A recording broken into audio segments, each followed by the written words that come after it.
Still sound good? Can you hear me? James, can you hear me? There's a little slight buzz in your audio. Light buzz. All right, give me a second. Yeah. One second. Hold on.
Wheel.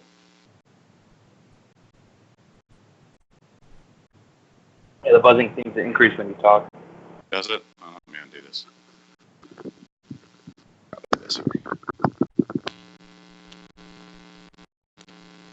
Buzzing's still there. Yeah, the buzzing's really loud. He wasn't plugged in. It's better. Now? Is it any better? It's a lot better. Gone completely? Well, not completely, but it's gone.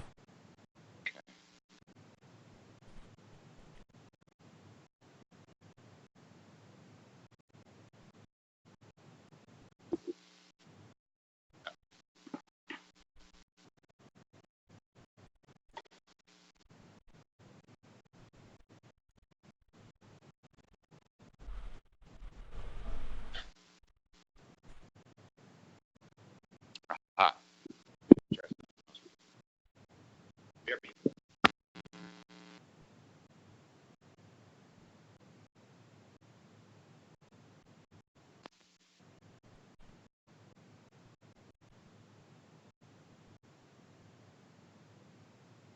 Hello?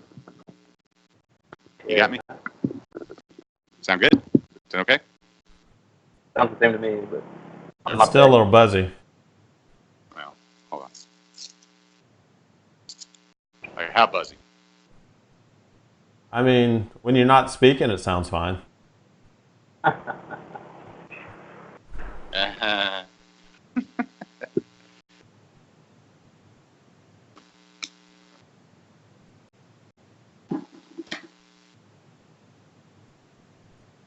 Talk to me. Y'all talk to me. Hello. How's it going? Nice shirt, Josh. Wearing it 2 days in a row. Looks pretty good. Looks even better the second day, I think. Smells better. I'm sure it does. I'm not wearing pants today. Are we streaming right now? Yes. Are we? Yeah, well, not on Facebook. But we're streaming on the other ones. How many places do you stream to? Currently 4. Oh, nice. And, oh man, YouTube's not working. Again? Hello? Sorry, trying to get something to work here.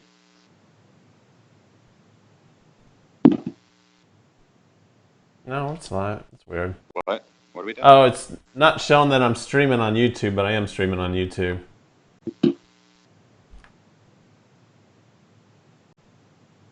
Oh, we're going out live right now.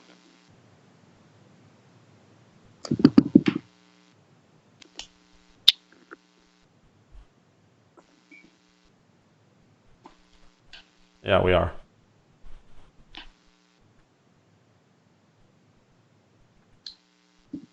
I might have to switch mics.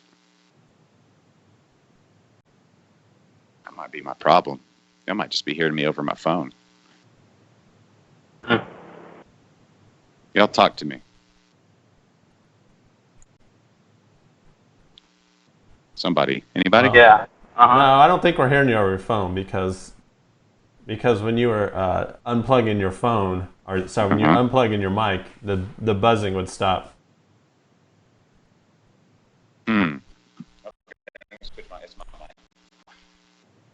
But I got plenty of those. Hold on.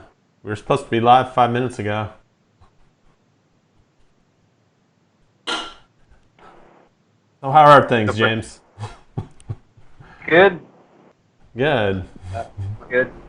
Hope to be out of this garage and in the brew pub here in a few weeks. Anything? Yeah. Better? Worse? Same?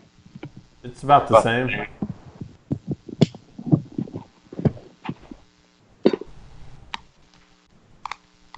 What was that? So it's about the same. The buzz is still there, but I say we just go with it at this point. I wonder why that's not working. It should be working. It's not as bad. I think it may have helped some, what you just did. Did it? No. That should be working. Why is that not working?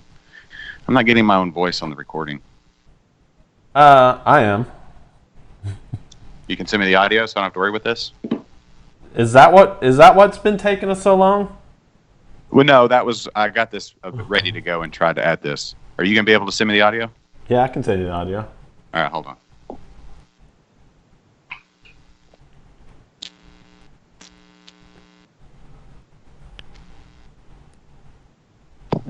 Audio better now? Yes. Buzz gone?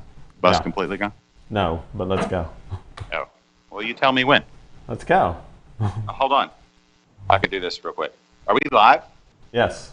Oh. Well, hold on. It's going to be so good. Hold on. It'll be tremendous. Here we go. It didn't work. Hold on. This will work. Hold on. Stay on that one screen. It's gonna blow your minds. Okay. Ready? Here we go. It didn't work again. Oh, that's not working. Oh well, doesn't matter. Hey everybody.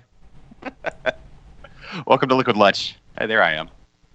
We're happy to do this pirate style. Are all wearing eye patches, and Yar. yes, we are. That voice you hear and that logo you see, I can't see who's on the screen. I'll have to pull that up. But that is one James Huggy Bear. Mr. Wolf, how are you? Good. How's it going, guys? It is. Thanks for having me on the show. Thank you for being on our show. Kennedy has a. What do you have? Like a proctologist appointment or something? Yes, I have a proctologist appointment. And his doctor only meets on Thursdays or something? Yes, I can only do it on a Thursday. Yeah, but being a proctologist would be very hard. I think you would always feel like you were behind. Oh, God. We're stretching already. That's what you'll be doing later.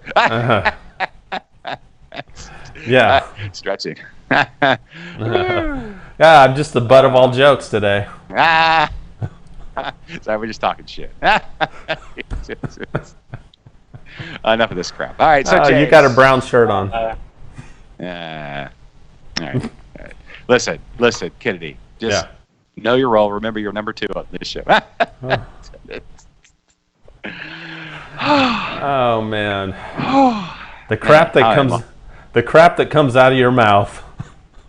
Dude, I think have we already flushed this episode down the toilet? I feel like it might be No, of course not, because Huggy Bear is with us, and today we're going to talk about another collaboration. James, do you ever do you have like a group, like a brewers group you go to and say, hey, my name is Huggy Bear, and I'm addicted to collaborations. I'll just... Should. Yeah, this will be our sixth, I want to say, fifth or sixth collaboration. Yeah. It's been going well so far, and every time I'm doing one, learning something new, get to work with some new people, and it's just really cool to do new people. And when we try to do these collaborations, different parts of town. So the last one we did was No Label out in Katy, and then now we're doing with Astral tonight up in Garden Oaks area. Yeah. So parts of town, we have friends that we try to invite along, but ultimately our goal is to meet new people and to connect with a new audience. I just did an episode of Interbrews. Actually, just did an episode earlier this week, released this week at No Label. And Jennifer was very excited to have you back out there. That's your old stomping grounds. And, Yeah.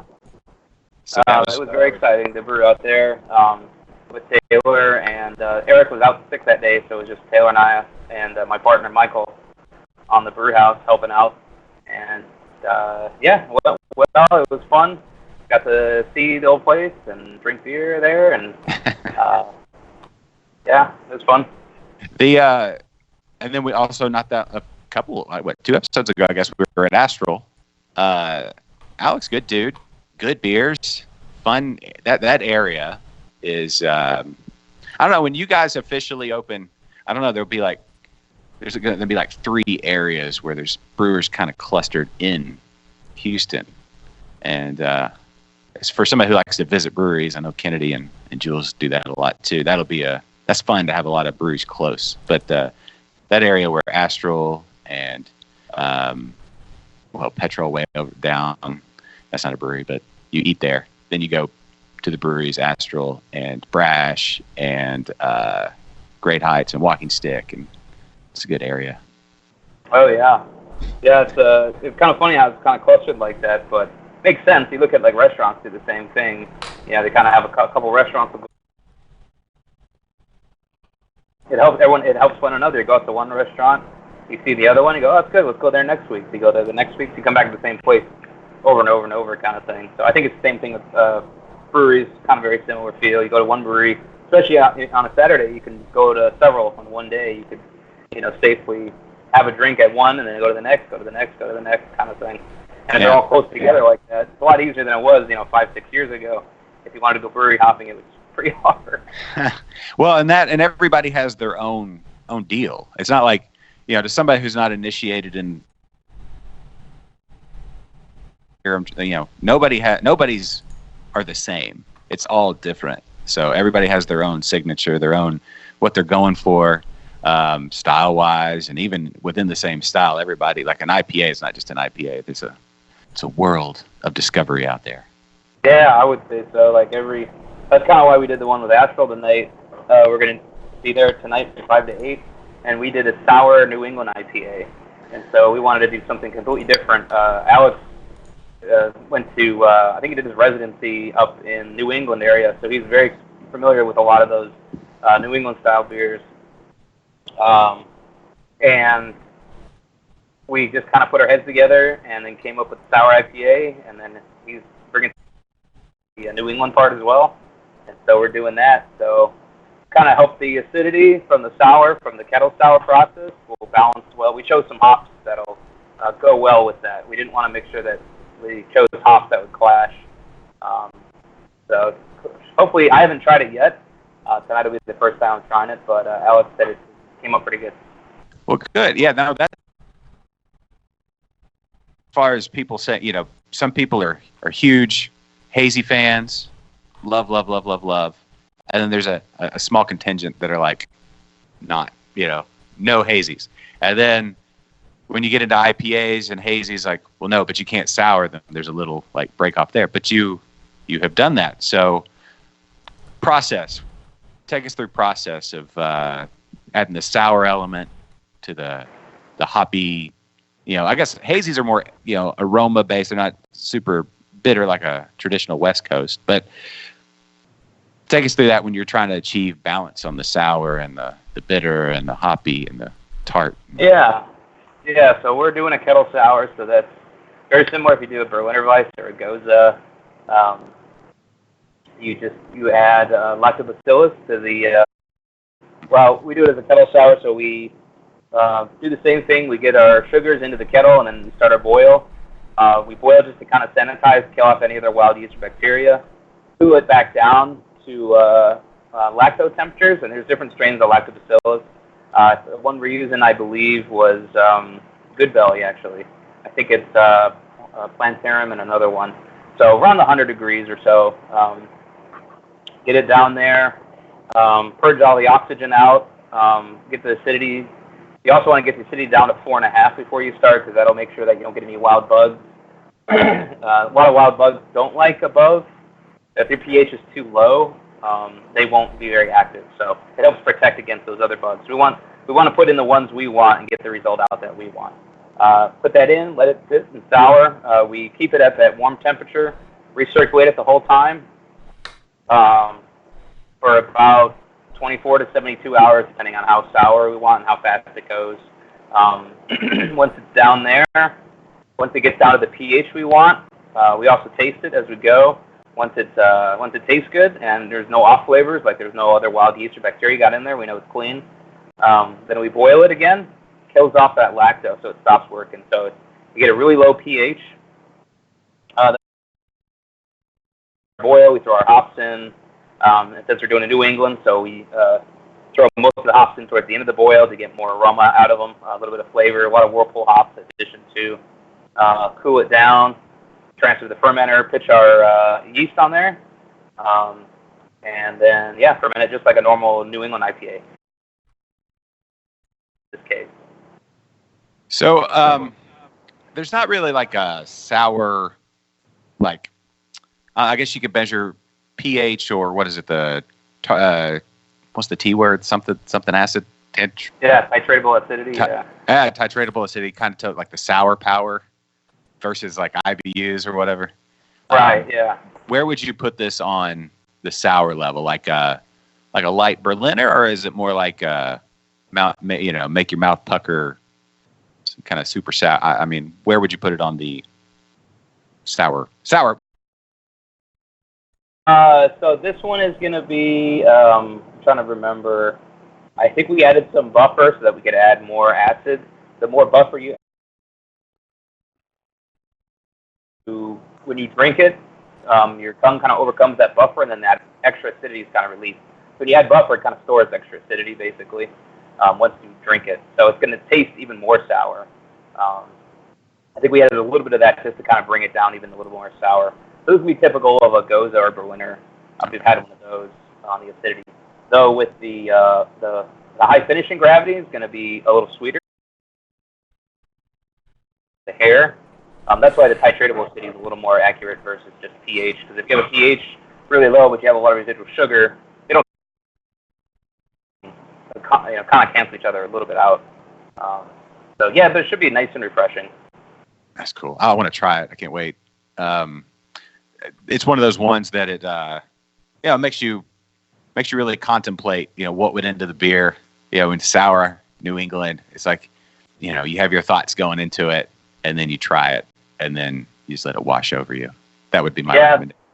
That's the whole thing, I think, with recipe design. I love designing recipes because it's trying to figure out an end result I want to get to, and then working on a recipe to get there. How do I get there? What kind of malts, what kind of hops, what kind of yeast, carbonation levels, and then acidity too.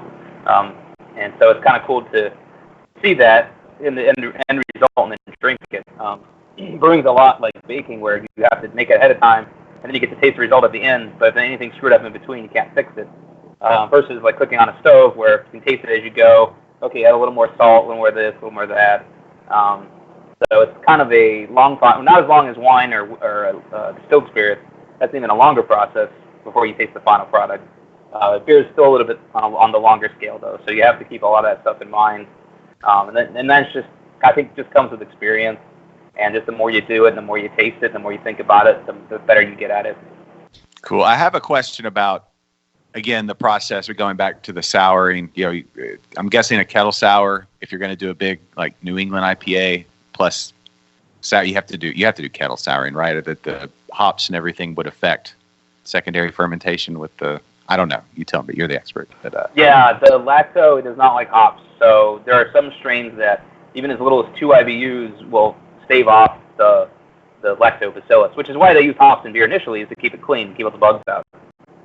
But if you want to intentionally sour it, you got to keep the hops very minimal or to none. That's why you usually do the souring before you add your hops. I think the strain that we're using is like 0 to 2 IBUs. I've heard it like under 10 even, but certain strains are more tolerant than others. And so like I said, the hops just kind of usually you don't want that lacto in your beer. You don't want sour brown or sour. I mean, you can, but if you're not intending to taste that, it can definitely change the flavor of the beer that you're not expecting.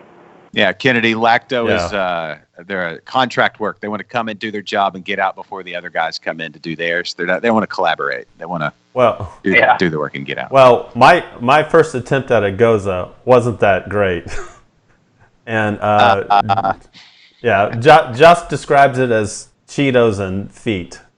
No, it was dirty Cheetos. Dirty Cheetos and feet, or just dirty Cheetos. Backseat of the minivan.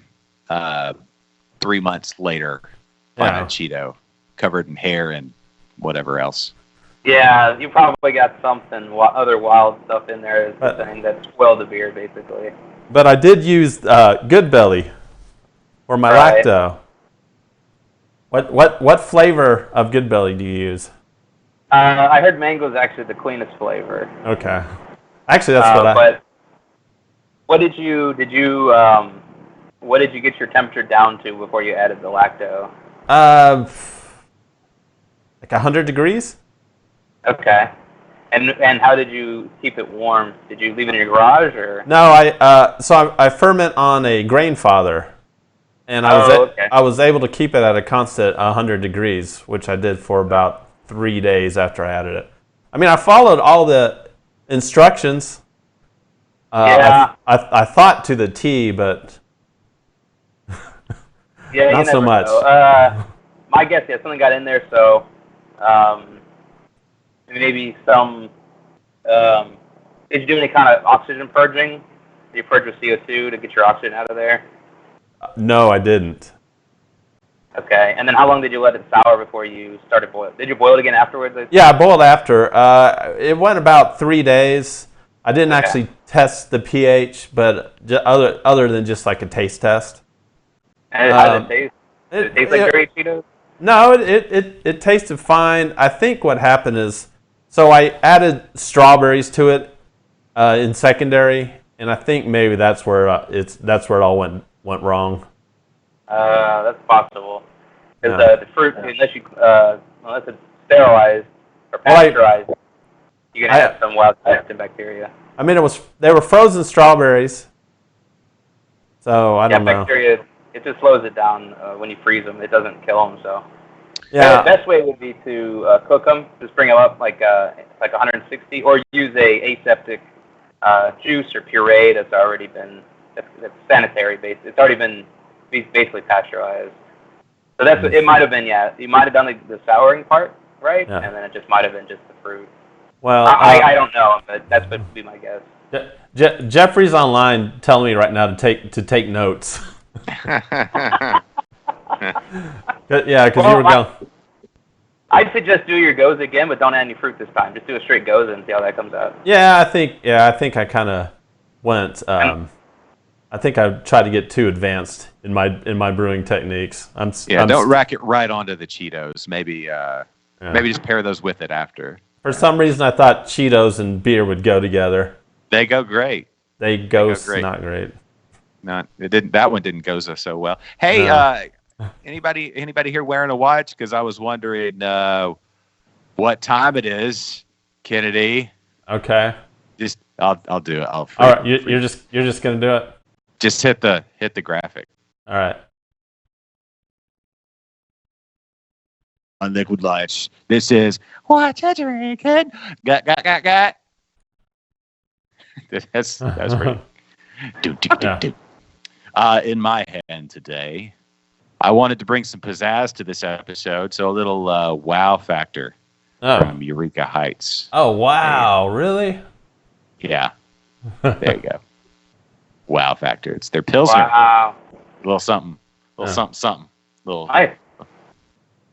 So that's me right there. All right. Wow factor. Wow. This whole place smells like Mandarina Bavaria hops as soon as I open that up. Well,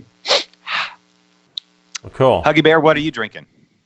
Actually, I just finished. I need to go refill real quick. Give me 1 second. What'd you drink? Right back. Oh. Whoa. Oh, man. It must be good. You want to see what I'm drinking? Absolutely.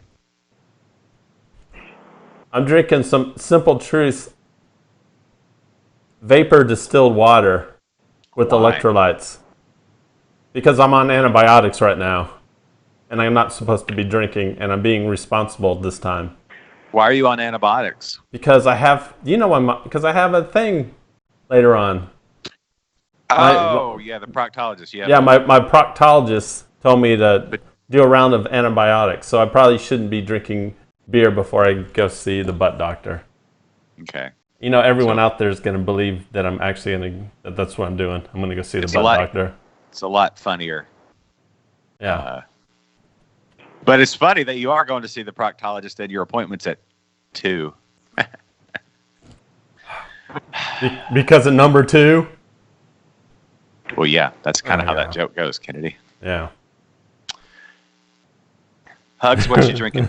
Well, I just finished.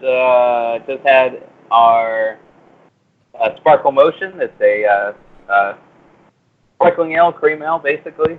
Real light, easy to drink. Now I got our juicy beer. This one's called Double Vision. It's about 8.5% alcohol. So if you drink too much, you'll be seeing double. Nice. Have you tested that theory out yet? Oh yeah. First time we served it, we had several friends came over and did not take into account the alcohol level, and they didn't have a very good morning the next day. So you're in your test laboratory, your test brew house, getting everything ready. What is the latest as far as y'all's opening day development in the brew house, all the brewery and everything? Where do we stand? Yeah, I've been in the test lab right now. I'm up to 120 batches so far, different beers. Some versions, like version 6 on our IPA, one of our IPAs we're working on. So just trying to perfect those down. We're looking to shoot to open with 8 beers when we start, depending on timing. We have 4 fermenters, so if I turn them twice, I can get 8 beers out. So hopefully that works out. Construction's ongoing. It's just long, it just takes a long time to get this stuff together. We started with a shell of a building, basically. We had to redo the plumbing, redo the electrical, redo the roof. We're sloping the floors in the brew house and the cellar. So it's just a lot of work to get all that done. We're putting in bathrooms. We put the cold box in, bar. We're putting in a kitchen that's going in. We got a permit going in now for that. So we're gonna be that's gonna put us out a little bit, but just their drywall is up. So you walk in there, you can see there's walls between all the rooms now. The lights are up, so everything's lit. It looks nice. Garage doors are installed. We had a video on our Instagram that our patio and tap room opens to the patio and it looks over downtown Houston. You can actually see Minute Maid Park from where we're at. So we're thinking hopefully on Fridays we'll be able to see the fireworks. Yeah. When they go off. So that's up. And then the parking lot and patio construction is scheduled to start today. So they should go through, start leveling that off. We got to pour a new parking lot, pour the patio, redo the sidewalks. This was not really this wasn't a turnkey building. We basically had to gut it and redo everything. And it's an old building from the 40s. So pretty old stuff. So, that's going well. We're on track for end of the year. We're shooting for earlier than the end of the year, but everything keeps slipping, so it's hard to put an exact date down. But and we've also been hiring. We're in our final stages of hiring our pepper manager and our chef to bring on board. We're going to have an executive chef, so we're going to do the whole brew pub experience. So I don't know if you guys, if whoever is out there is not familiar, we're going to be the local group brewing. We're about a 5-minute walk from St. Arnold, near Northside area, and we're going to be a true brew pub, which Houston hasn't had a lot of in the last several years. Lately, there have been a few, and we're going to be in a select few, I would say. So we're going to have really good food, really good beer, fully air-conditioned building, nice patio with nice views of downtown. So it's going to be kind of the whole package. So we are, getting our people on board, and then just doing collaborations. I'm just continuing with that.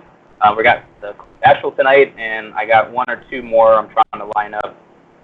Hopefully we'll finish it out, but if not, it's okay. We're going to continue our collaborations after we open, and then our construction.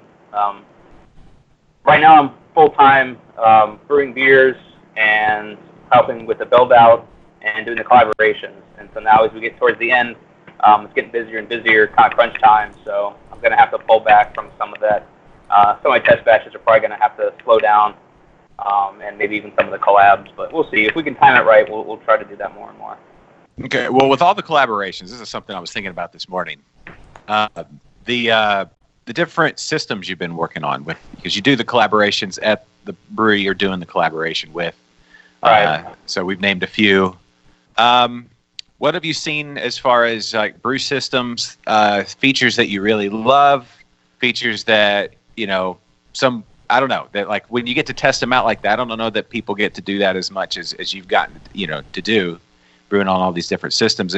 What is the one thing that is always there no matter what type of brew system you're on? And then are there some features that you just really love that you're like, that's a must have for any brewery or whatever? Is there anything that you've learned along? Yeah, I would say it kind of comes to cost. Like you can go bare bones, just have basically a mash lauter tun where you do your mashing, and then a kettle whirlpool. So 2 vessels plus a heat exchanger, a couple pumps.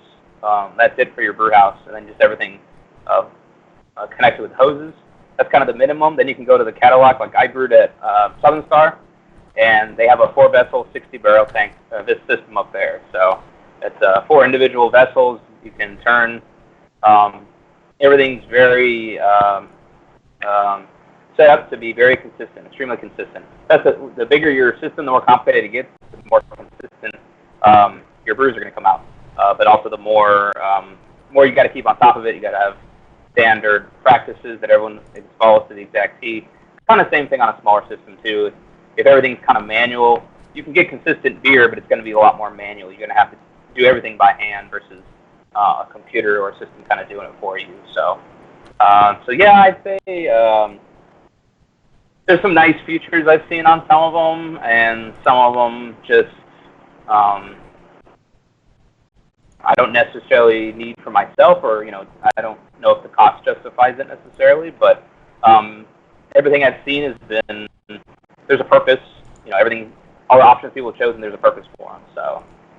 Yeah, it's been fun. It's been fun to do that too. I get to see everyone has a different practice, different process on how they brew. Because making beer, everyone starts with the same ingredients, same hops, same yeast, same malts. We all shop at the same places. It's not like wine where it's all about the grapes. Grapes give you good wine. If you don't start with good grapes, you don't get good wine. Beer is kind of it's all about the process. So. As long as you start with good ingredients and everyone has access to all those same ingredients, it's all about your process and your recipe.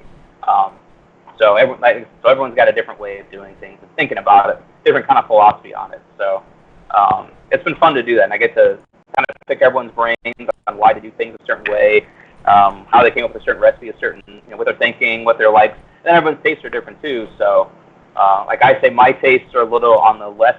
I don't appreciate bitterness as much. I like it a little bit less, more restrained. And then some breweries I've been brewing with, they like it more bitter. So it's just kind of a philosophical difference. So when I make my recipes, they're going to be a little bit on the lower on the bitter side for myself. And then everyone, like I said, everyone's just different. So, but looking at everyone's system, and then we already have our system chosen, and it's in storage right now, waiting for us to move it into place. There's only like maybe one thing, two things on there that I wish we had changed, but I think everything else we did a good job of kind of anticipating what we need. I would have to assume. Now, I've not done a lot of research on it. Just sipping a beer here, listening to you talk, and mulling it over in my melon. But I believe you're the number one spot as far as breweries collaborated with in Houston. You're in the crowd of having professionally worked at. This is third Houston area brewery with local group. That's three, right? Yeah, this will be the third one. Yeah. So that's an elite crowd. I don't know of many three brewery. Yeah, we don't see that as much. I think we're going to start seeing it more and more. I think the Houston market is pretty young and not quite as mature as some other markets, so you don't see as much personnel change going over to different places. We did see that with Vince with going to Brash, and then Casey and the gang doing Eureka Heights. And I think when that happens, it kind of elevates it. It kind of brings it up to another level. So I'm excited to see that more and more. And as far as collabs, yeah, we've done a lot. I think Halder, though, for sure has done more than I have. Oh, yeah.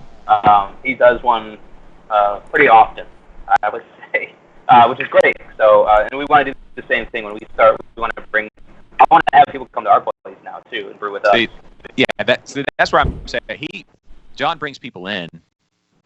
I can say he does both, but like as far as brewing on other people's systems, I don't know. You may be we'll have to do like a poll or something. Yeah, I think it's a luxury. I have the luxury of a flexible schedule right now. Yes. So I can do that. Once we open, I may not be able to go out and do a collab for a year. Right. That's what I'm saying. It might be one of those records where, the fact that when you're up and running, when the brewery is up and running, you don't have that luxury. But you're in a spot right now where you can do it, and you're taking full advantage of it. I think it's awesome.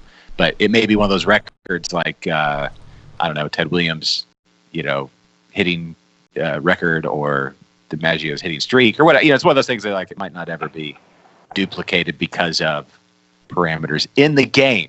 You play the game. You play, yeah.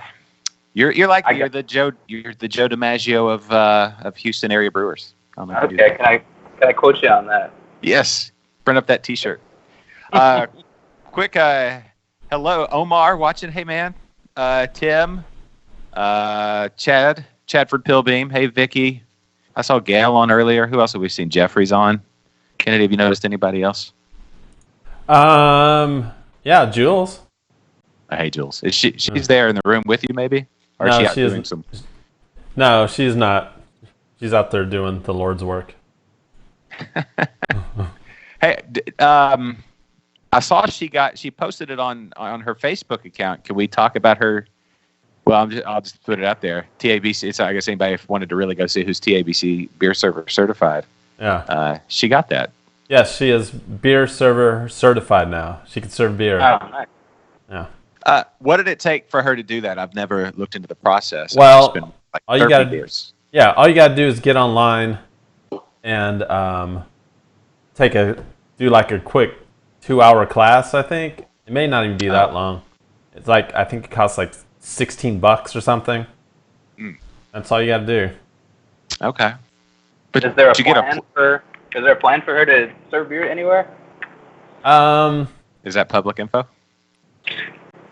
I think so. I think I can say this, but she is working. You want me to?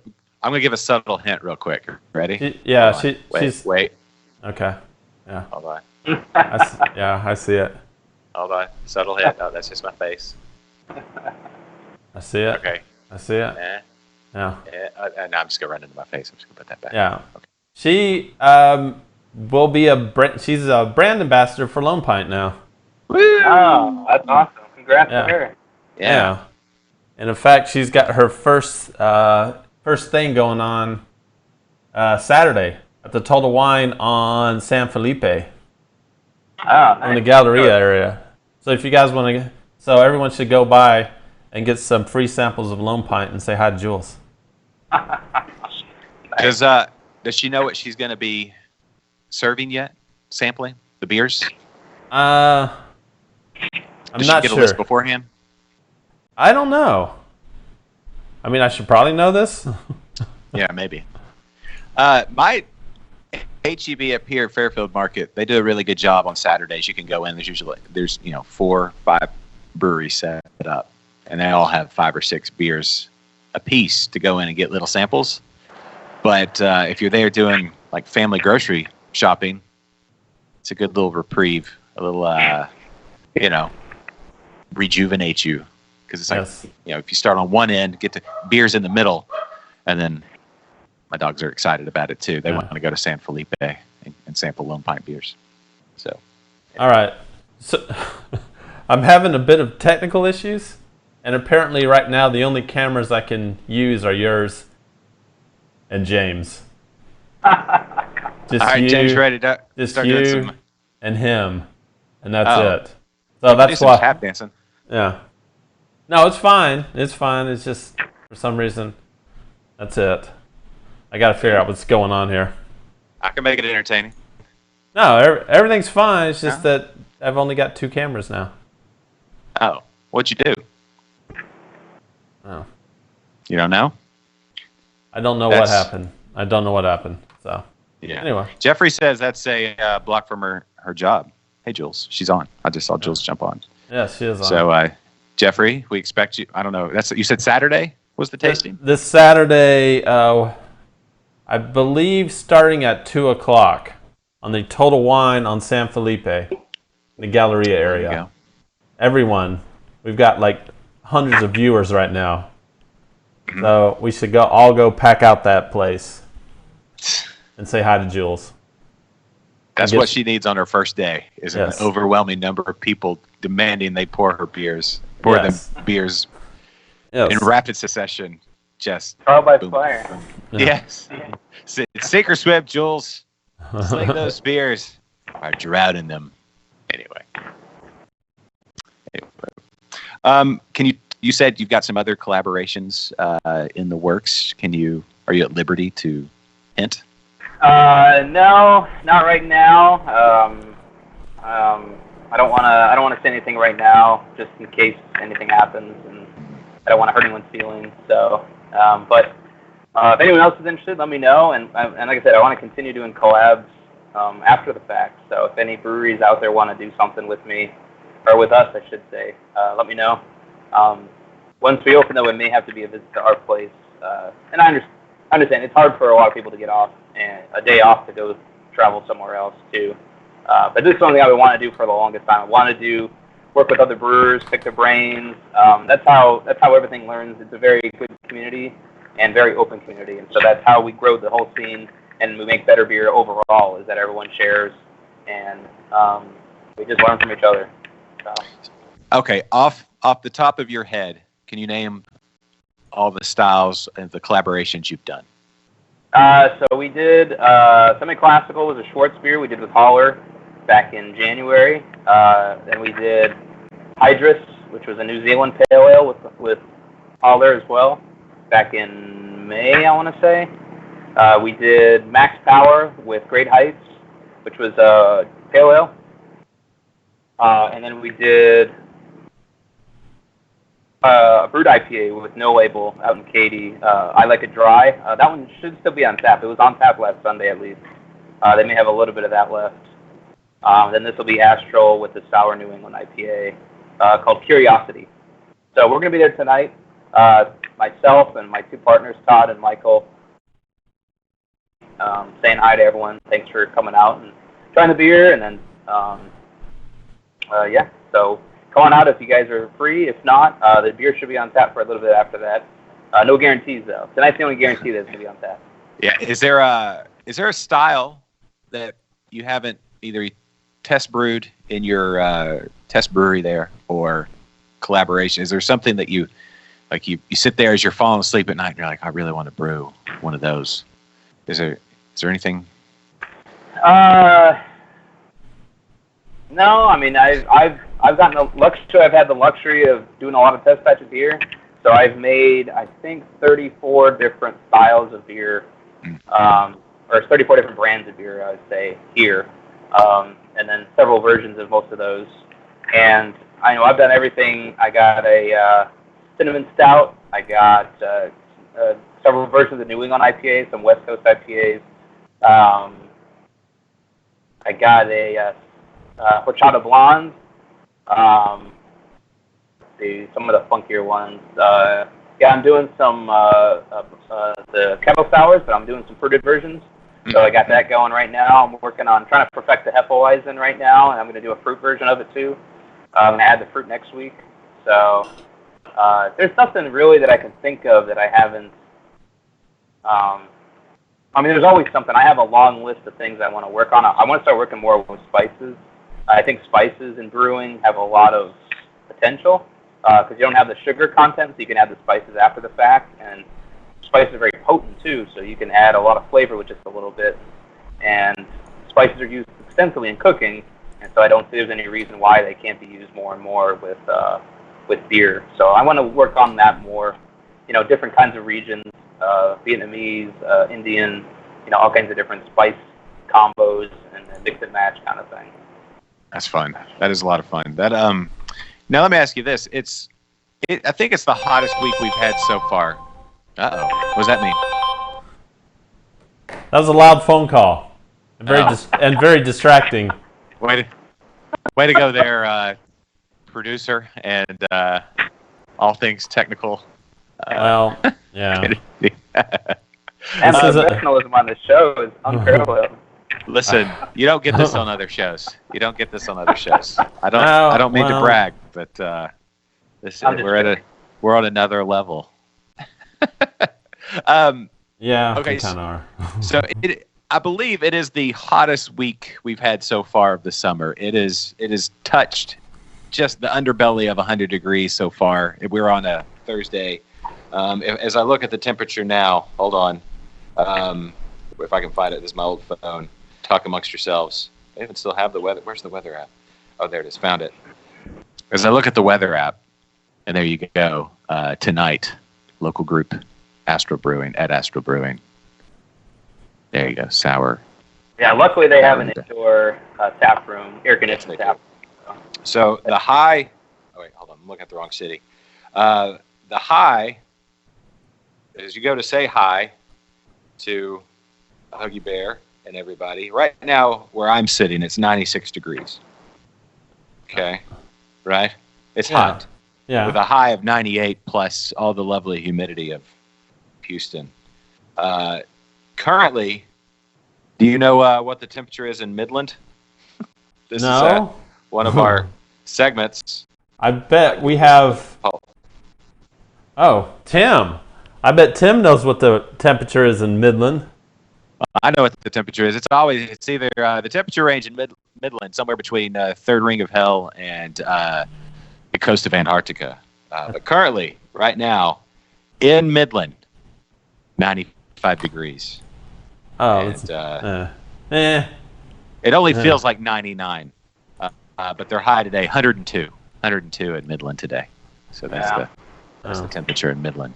But yes, Astral, all inside. They do have a patio outside if you want to really appreciate their AC as you walk back in. All right. But, I just want you guys to know I fixed a technical issue. Hey, way Yeah. to do the bare minimum of your job there, Kennedy. Yeah. Way to go. We're proud of you. Yeah. So now you guys get to look at me again. Well, okay. Yeah, that's what you've been missing out on. I know. Yeah. But I was going to ask you, since it is so hot, but we are in the. Hold on, let me finish this last sip. Again, that wow factor is a great summer beer. A little hoppy pilsner. Love pilsners. Love hops. Love Eureka Heights. This vapor distilled water is pretty good too. Yeah, I bet. It's very hydrating. But the segue I was going to make is, earlier this week when I was at No Label and we did our episode and it released on Monday, and you can go listen to it now at interbrews.com or download it anywhere, find our podcast or download it, and all that good stuff. their Oktoberfest Oh, very nice. is, I believe this is the first year it's canned. And it is Oktoberfest season, whether you like it or not. Oktoberfest is the end of September, even though the name says October.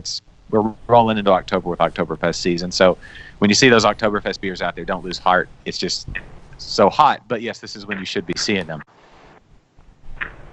James, my question for you is, with the weather being so hot, these Oktoberfest were brewed weeks ago.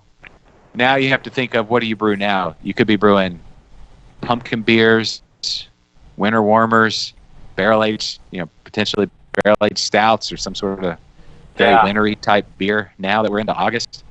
How do you get into the mentality to brew those beers when it is actually the boil kettle and the outside temperature are within like a 5-degree range? How do you do you put on hard. Christmas music?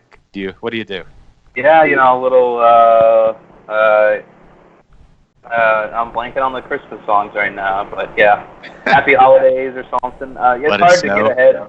You always got to be ahead of the market and make the beers ahead of time. So it is tough. It's kind of, you got to be about a season ahead. It feels like.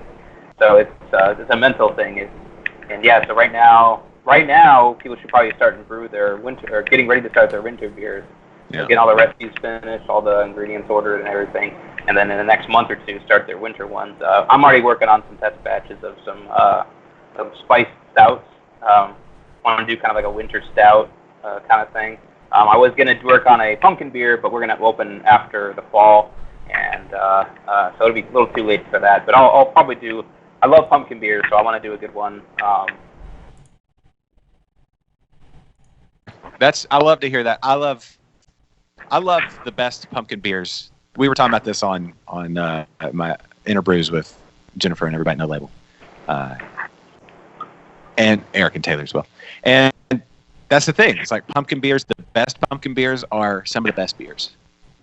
But when everybody brews a pumpkin beer, and some people don't take that care to make it to balance the spice and the roastiness, or add a little smokiness, or whatever your take on pumpkin beers is, they just want to get something out there because it was very marketable. And some breweries, bigger, macro-y type breweries, maybe not. They don't. I don't know. People try those, and it's like it kills their people. People have very negative responses to pumpkin beers if they've had a bad one. And there are probably like 4 or 5 people that actually don't like pumpkin beer, like just would not like even the best one. But they're just very vocal, and they post that meme about the same or whatever. And if you don't like it, you don't like it. And yeah, I agree. There's a lot of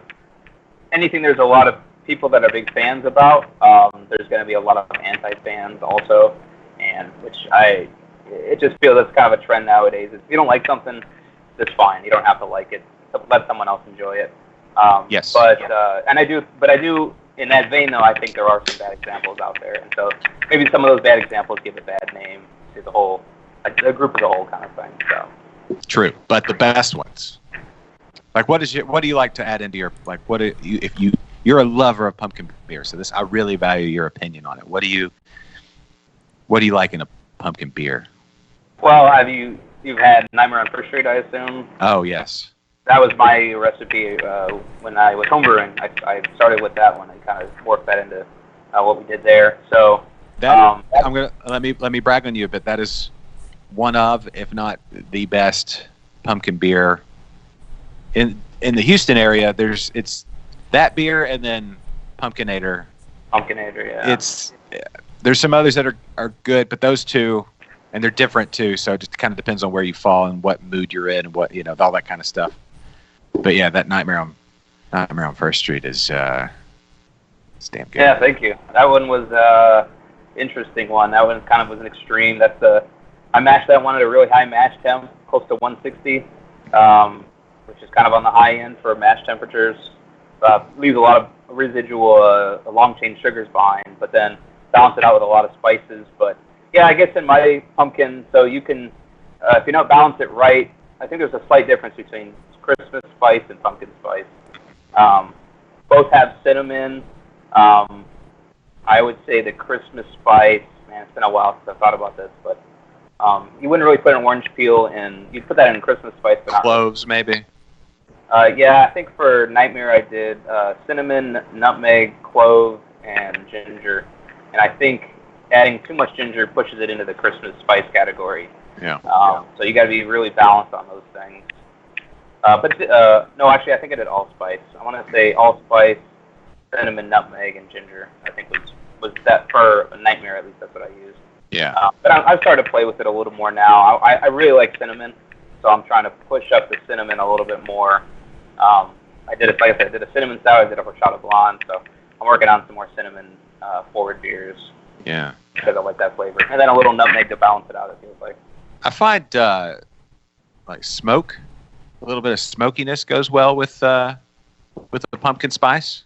You get kind of that roast. I did a pumpkin porter where I smoked the pumpkins, and it was pretty tasty. And then there was it Five Stones out of San Antonio area? They had one that was a smoked pumpkin beer, and it was really good. So I don't know. There's a lot of flavor. There's a lot of places to go. Yeah, I can see that because actually I found there's a lot of homebrew recipes where you cut up a pumpkin, put some brown sugar on it, and then toast it in your oven. Yeah. To caramelize the sugars and the pumpkin flesh. And so I think if you go a little too far, you could start smoking it, burning it a little bit, but then throw that in your beer and get all those caramel flavors, a little bit of smoke. You get the roasted pumpkin also. So I think it could be I bet you could. So, Kennedy, were you about to say something? Yeah, James. So when you're doing your pumpkin beers, are you using the pumpkin puree, or are you actually roasting your own pumpkins? I've used the very first time I did Nightmare, I didn't use any pumpkin. It was only the spice.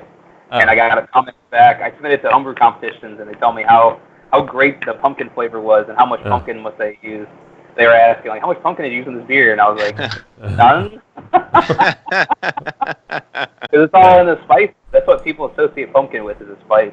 Yeah. Pumpkin itself is just it's like squash. There's not really much flavor, not a very good flavor necessarily to it. So, but I've used the with Nightmare, we were putting in the puree, kind of the canned pumpkin that's already been cooked, but we threw it in the mash, convert some of those starches into some sugars.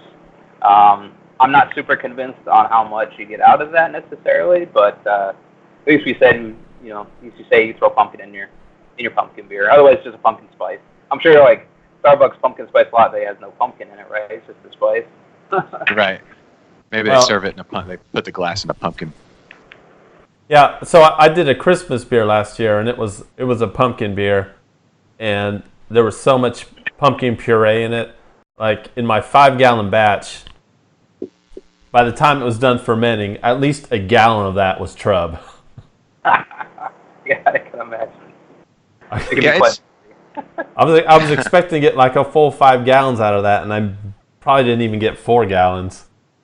Yeah. Are you gonna make that beer again? Yes, I'm gonna make it again.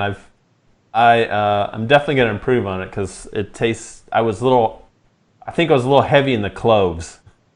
That's kind of what everyone's telling me. Goes, oh man, there's a lot of spice in that. Yeah. Well, spice is one of those things, and we get into that with if you're a commercial brewery and you got to get it out to your distributor and then the marketing and get it out then eventually to the retail stores and the bars and stuff. So you have to do it way in advance.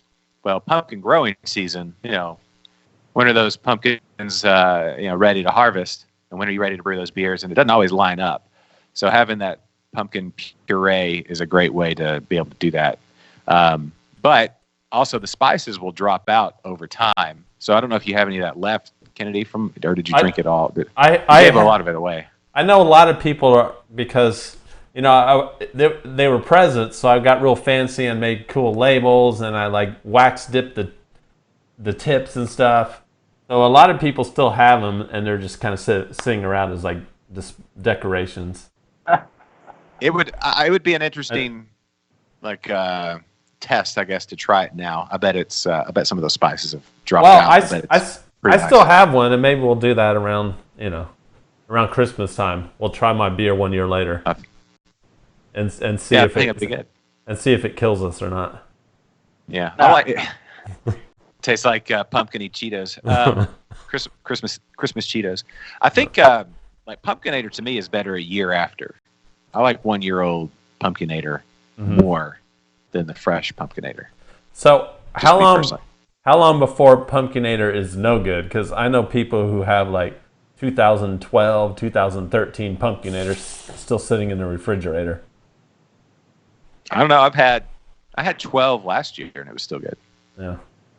So Yeah, I would drink most of those beers fresh, but Pumpkinator is that's a stout, right? yeah, big Yeah. imperial So it's stout. that'll last a little bit longer, and then the high alcohol too. I know it's a high alcohol beer, so that'll help kind of preserve those flavors. It's going to change over time. You're going to get oxidation. You can't fight that. You can always slow it down. So as long as you keep it cold, they should last a while. But like I have some Bigfoot. I bought some Sierra Nevada Bigfoot vertical barley wine. I had some that were 10 years old or something, but I didn't store them well, and so we opened them up and tasted them, and it's just like paper.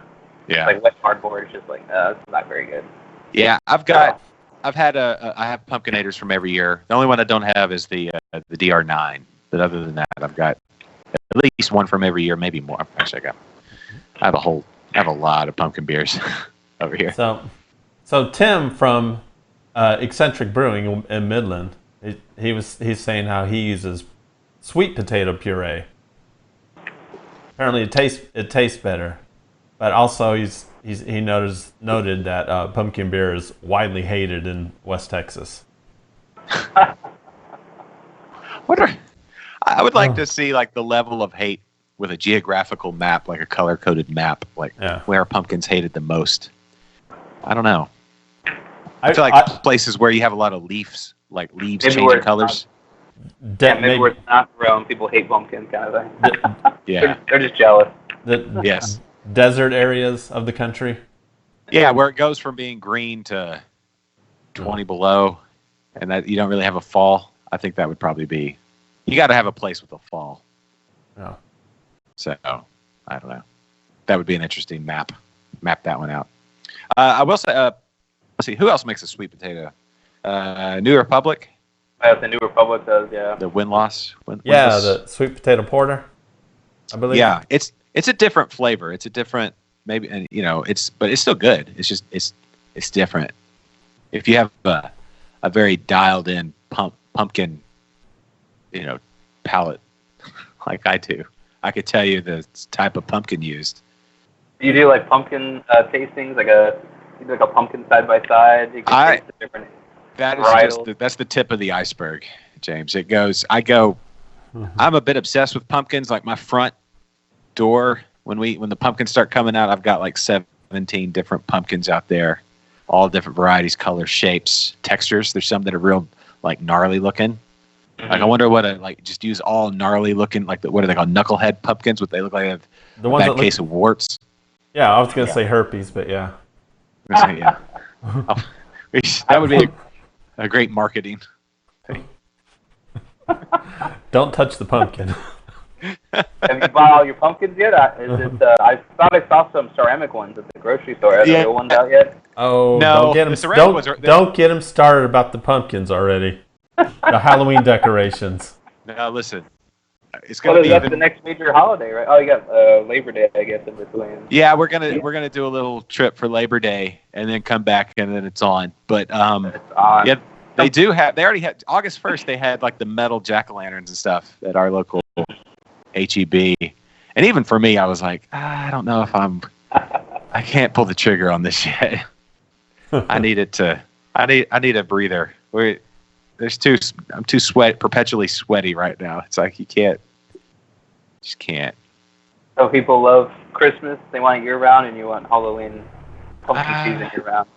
I want the weather. But if I had that weather all year long, my yard wouldn't be on point. James, I don't know if you knew this or not. Oh no. No more yard time. No. Oh man, I had to replace another sprinkler head. It got busted, but yeah, I got my saturation point on my lawn just dialed in. So it's don't worry. I know people were worried. It's no one was worried. And I changed the direction of my diagonal lines this week. You got to change up that direction that you some people do vertical and they'll change to horizontal. That's fine if you're an amateur. If that's you just dabble in awesome lawns. Nobody cares about your lawn. Diagonal lines. Oh, you're not even here today. You didn't come to the studio today to see. My grass looks like carpet. It looks like lush carpet you'd want to lay down in. And shoot, I'm so upset about that. listen, I'm sorry, I miss looking at your lawn. Now, I if do you those want, Progressive commercials where you turn into your parents. Yeah. Yes, that's oh me. yeah. Now, if That's you want me. to talk, if you want to tell us, like, after you mowed all those diagonals, what the beers you were drinking, yeah, that'd make a good story. Okay. Well, I had a sequential. That's my go-to post mowing beer is a sequential from Dogfish Head. That's a good one. That's a It really is good a one. it is a great one. Now I had a question. Actually, they have that number on the can. You can call and leave a number at the brewery there. And I was sitting outside looking at the can, and I wish I had the can with me. It'd be a great visual. Everybody just has to imagine that I would that can. But anyway, there's a leaf on the label right above the word C, like SEA, sequential, and it looks like a cilantro leaf or a parsley leaf or something. But there's nothing mentioned. It doesn't look like a lime leaf because I've got citrus trees in my backyard and I know what those look like. But they don't reference the ingredient, and it's just like I wonder what is that? And I left a message. I probably should have left the number. Maybe that would have been good in hindsight. But anyway, that was a mystery. When you are sweating profusely, you're on the edge of consciousness, and then you douse yourself in a little bit of beer and alcohol. Yeah. Your brain starts to work. Those sour beers, the kettle sours, they're so refreshing in the summer. It's like a lemonade. It's like a lemonade on a hot day. It's just that tartness. Yes, and it's it's a lower ABV beer. I've done an IPA right after I've mowed, like a 6.5%, 7%. I would go out on a limb and say that's too much when you've lost 10% of your body fluid. You've lost like 7 pounds. That's a bit much. Stick with the lower ABV, but go ahead, Kennedy. So you're saying you weigh 70 pounds? Yeah. Or yep. That's me. Yeah. I am svelte. I'm only 3'9". People don't know this. I'm a hobbit. That's true. But no, let's see. This I only had the one sequence, and then I went to was it Squeeze and Twist from No Label, and it's a lower AB. It's like 4.4, and it's super. Yeah, super fresh, hoppy, almost grass. It worked because it's almost like grassier, just really fresh hop flavor. You know what you should try next time after you mow the lawn? What's that? Le Petit Prince. Jester King. That's like less than 3% alcohol. Pop open the bottle and chug it. Yeah. I'm not against it completely, but put it in your water bottle.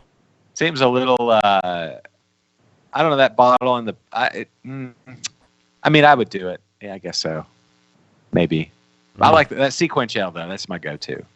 Yeah. I've dialed it in. Try to start with a sour beer, and then that kind of sets the tone, and then kind of have a few different beers after that. But yes. Yeah, and the kind of good starter.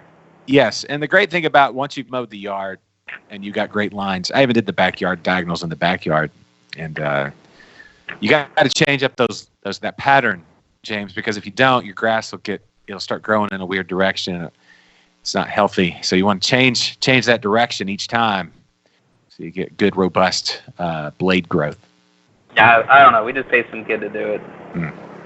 Okay, well, tell him to give me a call, and I'll coach him up. All right.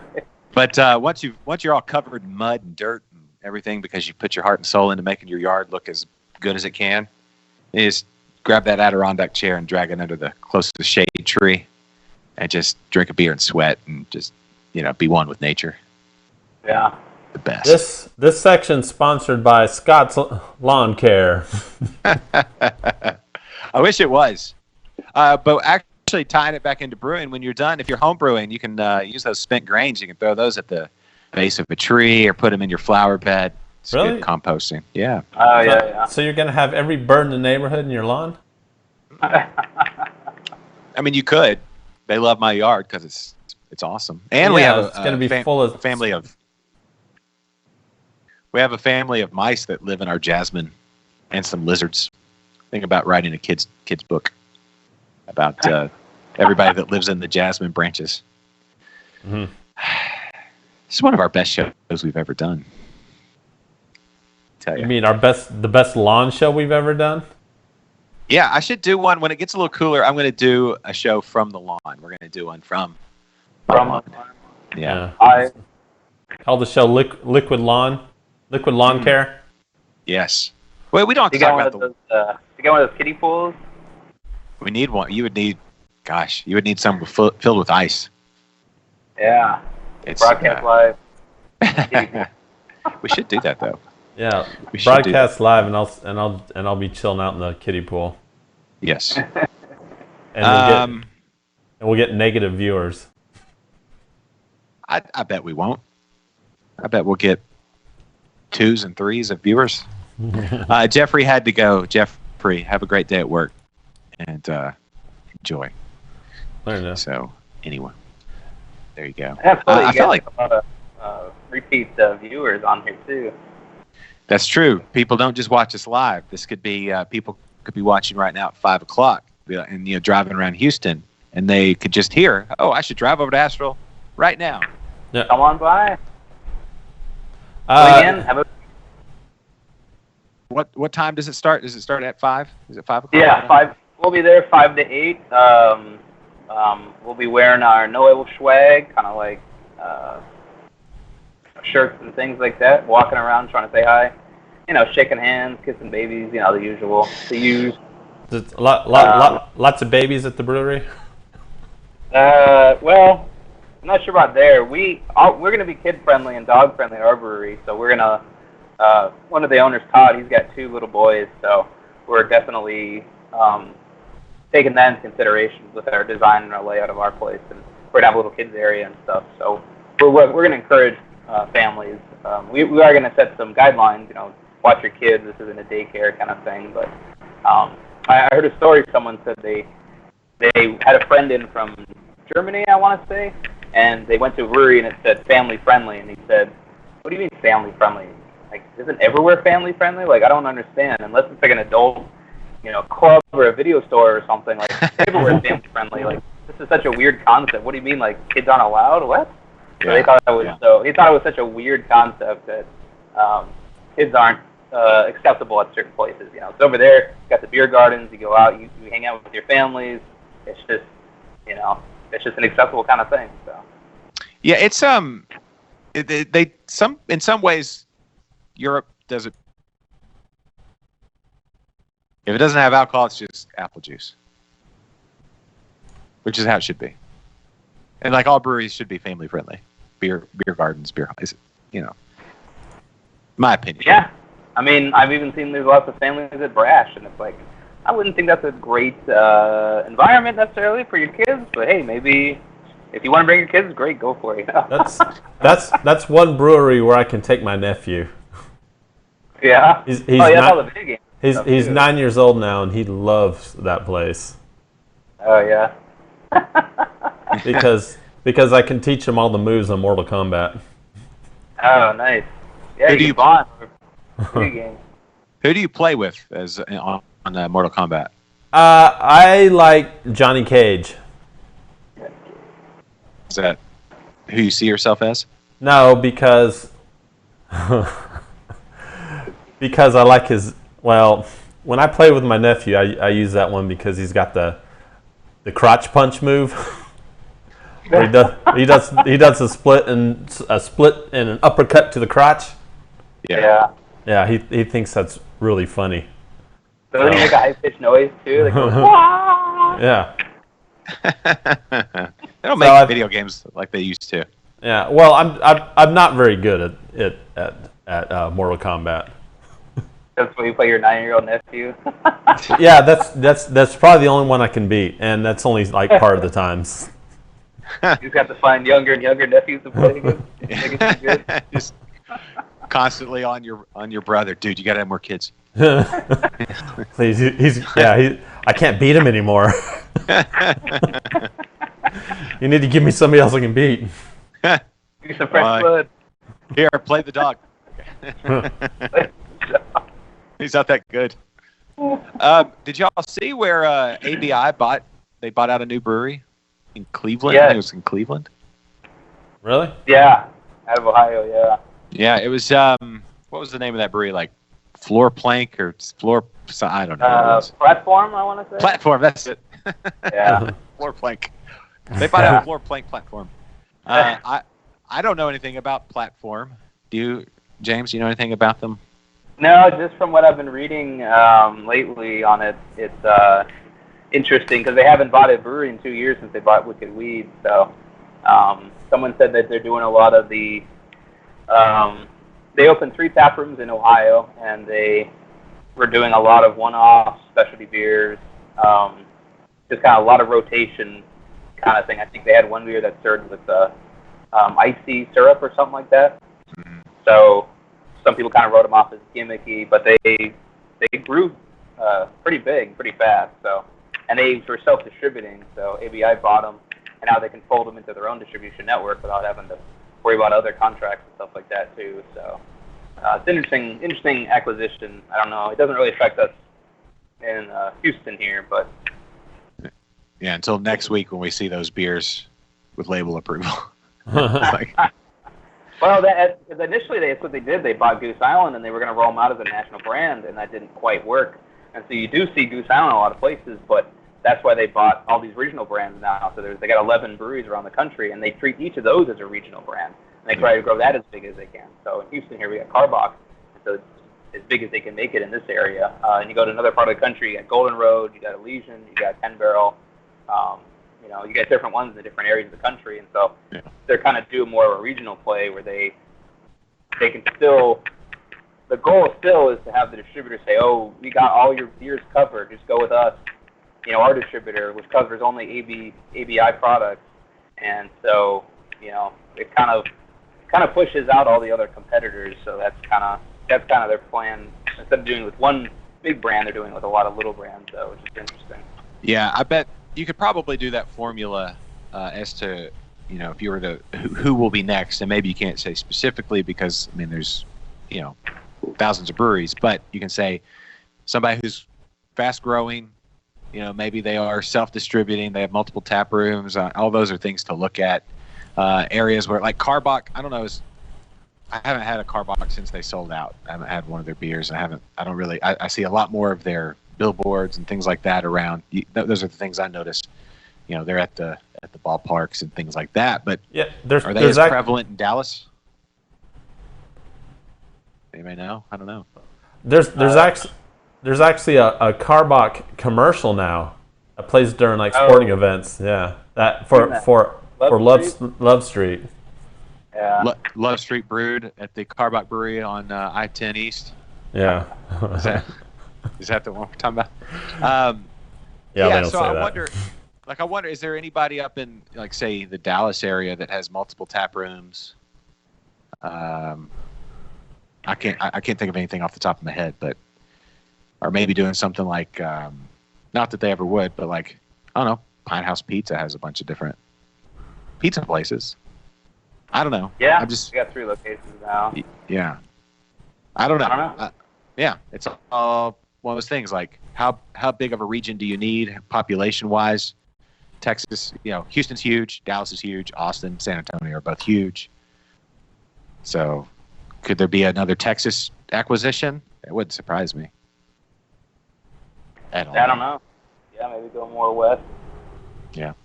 But I don't know. I think they may have their eyes not so much on a brewery, but more of like a beer talk show. That might be another one of their acquisitions. Oh, are we starting rumors? Okay, well, let me first preface that when I brought up Pine House Pizza, that was just an example of a place that had multiple locations. They are not. That is not a thing out there, and I'm not saying that they would. I don't think they would. I don't think they would. I don't think they would. And I love Pine House Pizza. They have multiple places. That's all. That was the only example. But if you were starting rumors, Kennedy, are you saying What's on Tap is going to get bought out by ABI? Is that what you say? No, that's not what I'm saying at all. Are you saying I'm saying another maybe like a midday craft beer show. Oh, they want to buy us out? Yes. Would you let them? It would be a good investment. Would I let them? ABI. You're going to let ABI buy us out? Well, no, of course not. Wouldn't do a thing That's like an that. interesting question. Let's contemplate that one for a second. Because principle-wise, I mean, James, what is that same beer, or did you get something new? Back to the Sparkle Motion, something light, easy drinking. I mean, to be honest, everything has a price on it. Ted DiBiase had it right. Everybody's got a price. Oh. It's true, I suppose. I got so many shows, though, I could sell off one and be fine. Kennedy, you would get sold off in the Liquid Lunch sell-off, though, let's be honest. It's like, I'll throw in Kennedy, show name. Yep, you can do all that. And then, Gee, hope they treat you well. Thanks for your support. No, they're not savvy enough. Actually, they've tried to do blogs and things like that, right? Mm-hmm. They have blogs that they bankroll. That is pretty. It's pretty transparent, though. You can kind of see they're a little too ready to, tout the whole ABI owned stuff. People know too. They can spot that. So craft beer drinkers are too savvy. Yeah. Yeah. And that's why they're going to go try local group brewing at Astro Brewing tonight at 5 o'clock. Yeah, tonight, 5 to 8. Come on out. This Thursday, August 8th, 8/8, over to Astro. So come on out, have a beer, say hi, try their other beers, have another one of our beers, and say hi. Get some babies. Abel says he's coming to see you tonight. He says, hey, he says, good to see you on the screen. And nice. He'll see you tonight. So I haven't seen Abel in a bit, so that'd be good to see him. Yeah, good deal. All right. Yeah. Well, okay, one last question before we let you go. I know you've got a lot of work there behind you. Hopefully we haven't distracted you so much that something's gone awry. I don't see any hoses flapping around in the spewing beer. You said you're gonna start with 8. When you open, you're gonna have 8 beers as your goal. I'm gonna try to shoot for 8. Yeah. How many of your starters? How many have you named? Do you have any that are locked I have names, but I may have to change some of the names. I just kind of threw up names, kind of like a home brewer. We just throw whatever out there. You don't really care if it offends someone or if it's already taken by someone else. So I don't really have offensive names. But as far as the beers themselves, have you picked the 8 that you would like to go with? Or is there 7 and 8 are still battling it out? We're trying to figure out who owns those spots, like the styles and things like that. I think we got 6 or 7 locked, and then we got another 1 or 2 we're just trying to figure out. This is just going to be the first 8. We're going to be rotating a lot of different beers. So we're going to, if one of these, we're putting out the 8 that we think are the best and that are a good variety of beers. So yeah, I can throw out 8 IPAs, but it's also kind of I also feel whatever we put out there initially is going to have kind of label us. So I want to make sure we have a good variety of stuff. So we're going to have a good variety. I don't want to say too much, but I think we've locked down about 6 or 7. I'm working on the last couple. And then as far as naming, we're going to have to probably evaluate a few of the names, just because I'm sure there's some breweries that have similar names or the same thing, and so we don't want to. Yeah, we're not trying to. I'm not really married to these names. I just kind of came up with some of them.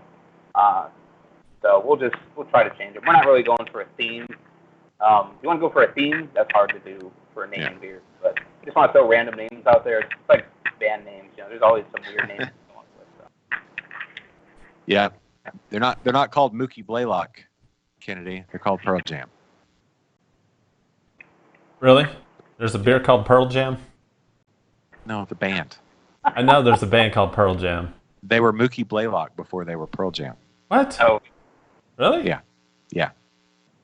I also heard Google Dolls regrets their name. They wish they would have changed it. It's too bad that wasn't taken before we took it. That's probably what I saw the Goo Goo Dolls in concert. On purpose? Yeah. Like you didn't accidentally walk into this place? You knew what you were getting into? It was 1990. Still, I don't care what year it was. And then I got in a car wreck after that. Well, you would have been better off getting in a car wreck before you went. They were fine. They were fine.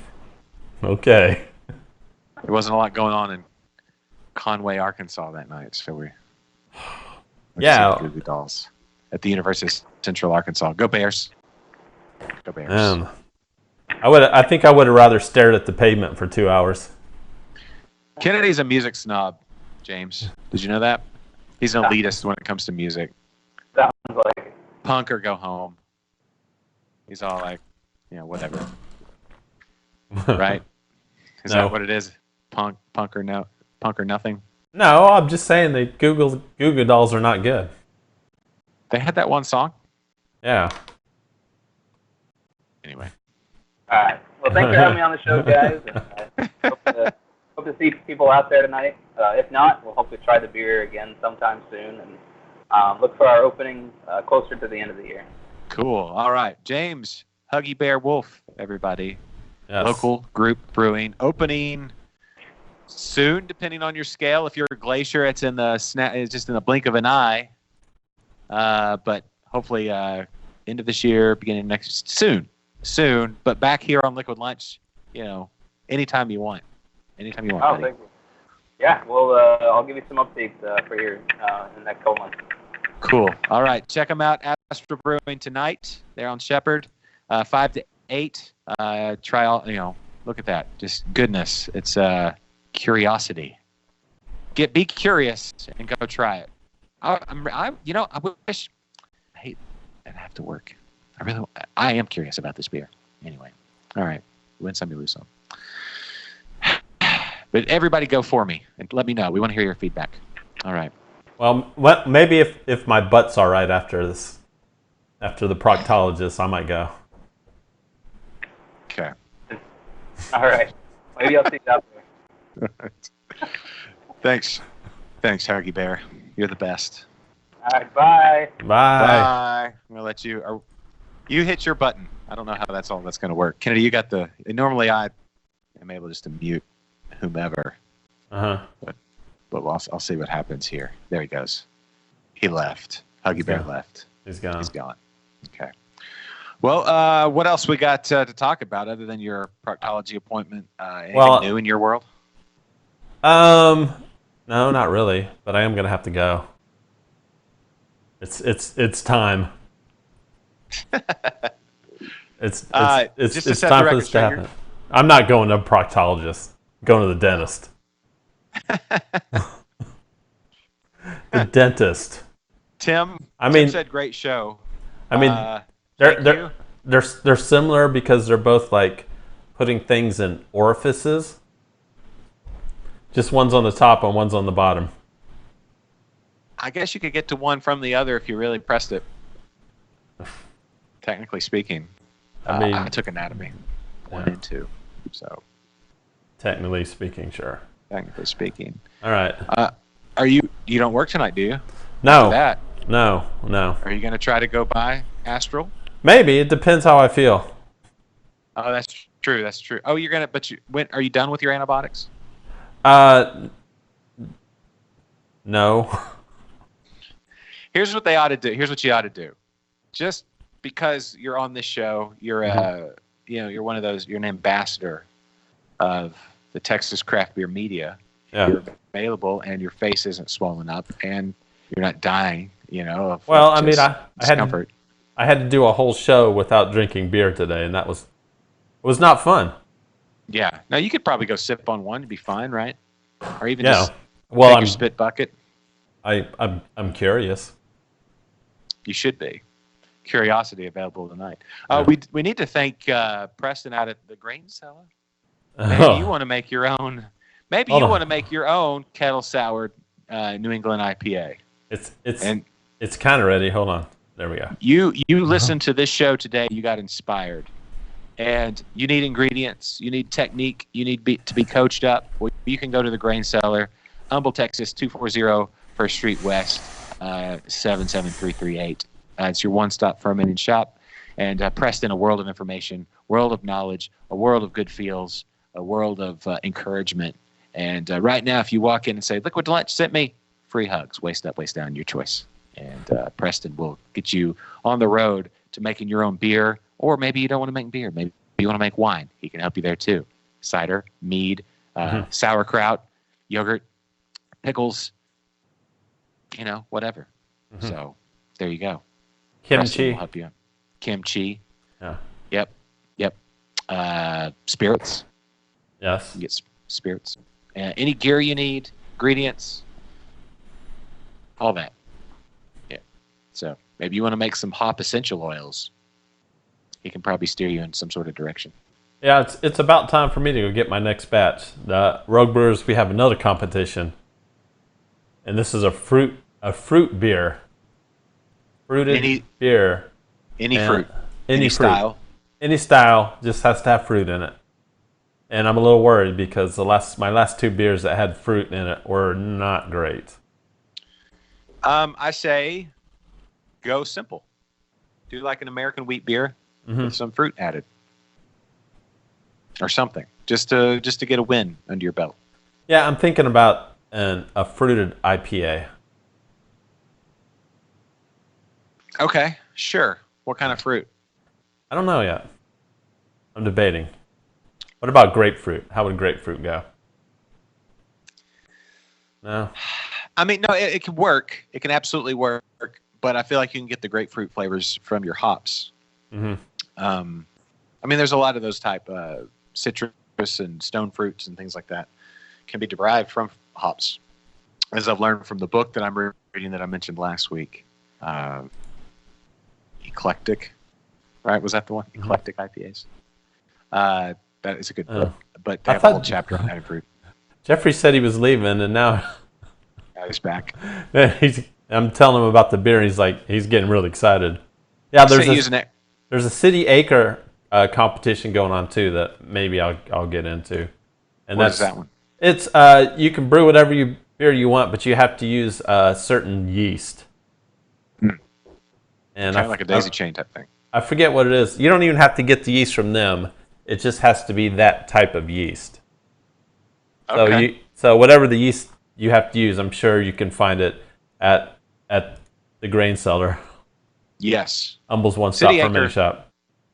City Acre's great. Matt and the crew out there doing good stuff. So if you're in the Houston area, want to try something cool, City Acre. Yes, voted one of the best brewery brunches in the great state of Texas.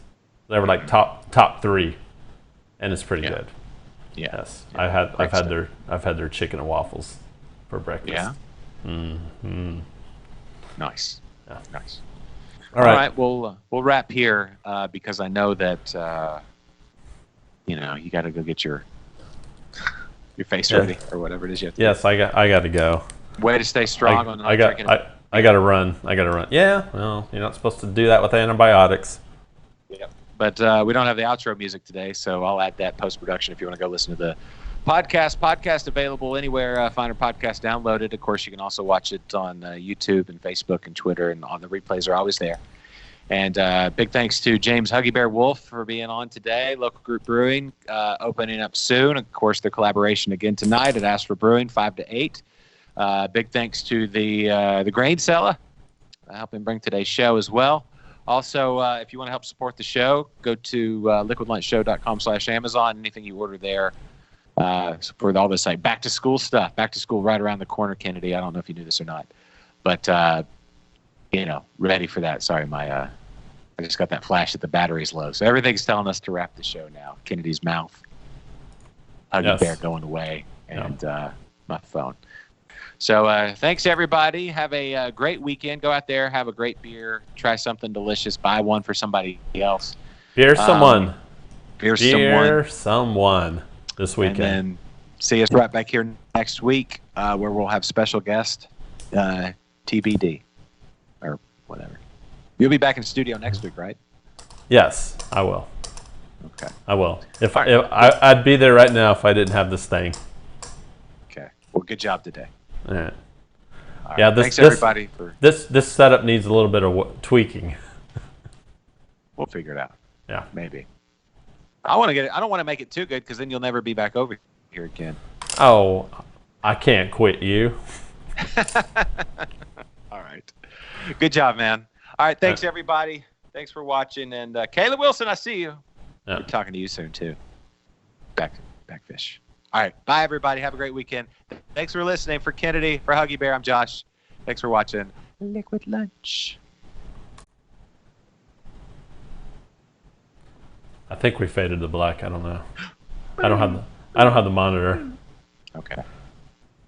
Hey, how fast can you send me the audio today?